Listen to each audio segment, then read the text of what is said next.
Hi, morning. Okey, Atik nak ulas sikit isu semalam. PN bukan milik seorang, bukan juga milik satu parti. Jadi tak boleh ada sesiapa yang tentukan hala tuju PN seorang diri. Orang ramai kena faham satu benda. PN ditubuhkan oleh beberapa parti pengasas yang sama-sama bersetuju dengan perlembagaan dan peraturan gabungan. Sebab tu, apa-apa keputusan besar yang tak boleh dibuat secara sebelah pihak saja.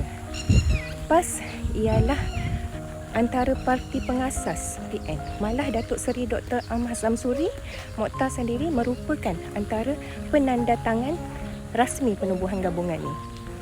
Jadi, soal kedudukan dan masa depan PN mesti diputuskan melalui saluran rasmi berpandukan perlembagaan PN, bukan melalui kenyataan individu.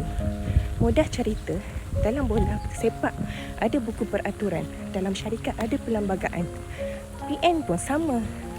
Rakyat tak mahu tengok perebutan kuasa.